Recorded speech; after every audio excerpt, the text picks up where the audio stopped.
Now, I made a video a while back talking about my experience of getting a CCW permit here in the state of California, and if you saw it, you knew it wasn't exactly a joyful video talking about how excited I was to finally be getting a piece of plastic that grants me certain privileges. Yes, I said privileges. I was frustrated that I had to wait nearly a year to get permission to legally carry my firearm outside my home. Now, fast forward to today, that permit is now expired. So, what does that mean? Well, it means that my privilege to carry has also expired too. Now, think about that for a second. I haven't committed any crimes, at least that I know of, between yesterday and today. No criminal charges magically appeared overnight on my record. The only thing that's changed is the date. And because of that, if I decide to carry today, I would now then be considered a criminal under state law. Now, I'm making this video because as of right now, only 29 states in the US recognize your right to carry a firearm without needing any sort of permit. The other 21 states, however, still legally require you have some form of permit in order to carry. Now, some people don't mind going the extra steps, even in states where you're not legally required to have a permit to carry, but they do it either way because in many of these states, you're granted other privileges that you normally wouldn't have without it. Things like faster background checks, access to certain gun-free zones like parks or certain parking lots, and probably one of the most important is other states will honor your permit, and you'll be allowed to carry in their states, but of course this could only be done by getting a permit in the first place. Now, before most states began honoring constitutional carry, a lot of them actually already allowed things like open carry without a permit. It wasn't until we got into the conversation of concealed where most states started requiring some form of concealed carry permit. Their main selling point was, of course, public safety. They wanted to ensure only individuals who were legally permitted to own and possess firearms could carry them. But they didn't stop there. They also wanted to make sure it was only those of good moral character, people who understood the law, were well trained in firearm safety, and knew how to handle firearms responsibly.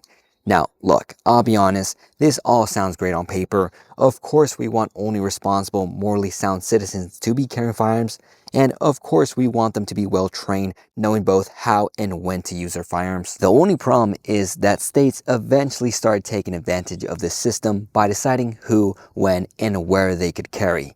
Now, since I live in California, I can only speak from my personal experience of getting a concealed carry permit here, but this has been more than enough to show me why no state or government should have this kind of authority over its citizens. Take California, for example. For a long time, the state required what they called a good cause to justify carrying a firearm in public. That meant you had to prove to them why you wanted to carry. And no, it couldn't just be because you were worried about criminals or because you wanted to protect yourself and your family. Not even something as basic as, I just want to exercise my Second Amendment rights was good enough. You needed a real cause. Something like, you worked private security or you had a high-risk job where you transported large amounts of cash or valuables, or in some cases, if you owned a business or were a victim of violent crime and had proof you were being stalked or threatened. Now, thankfully, all that changed after the U.S. Supreme Court's decision in Bruin, where the court ruled that the Second Amendment protects an individual's right to carry a firearm for self-defense outside the home, specifically making it clear that states cannot require citizens to show a specific reason like a good cause in order to exercise their constitutional rights. Now, fast forward to today, while you no longer have to explain why you want to carry a firearm in the state of California, there are still plenty of obstacles in place to make it quite difficult for the average citizen to obtain a permit. First off, price. Shit's expensive. You gotta pay fees to the state, and on top of that, you're required to complete a training course, which some of these instructors are charging up the ass. Now, to be fair, I don't mind paying for a class if it's actually going to help me improve as a shooter or teach me something useful.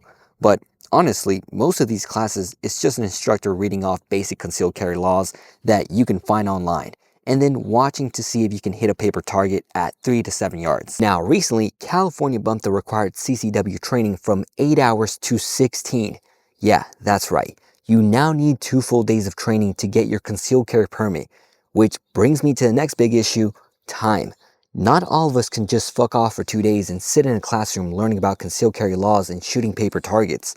Now, I'll be real, I live a relatively privileged life, so I was able to take a day off work. Now, keep in mind, that was before they added the extra 8 hours. And sure, I had the money to cover the state fees and the class without being financially crippled. But did I want to cough up nearly $500 just to get a piece of plastic that gives me the permission to exercise a right that other states not far from mine recognize as a God-given right and not some government-granted privilege?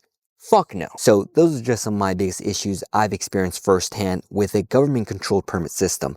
Now, I understand that in other states, getting a permit can only cost you a couple of bucks, and at most you're waiting a week or two.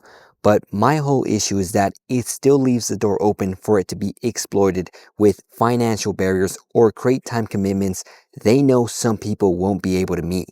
Because at least here in California, not everyone can just drop a few blue strips on training, and not everyone has the flexibility to take time off work. Now look, this isn't one of those videos where I'm going to tell you what you can and cannot do. It's your life, you can do whatever the hell you want.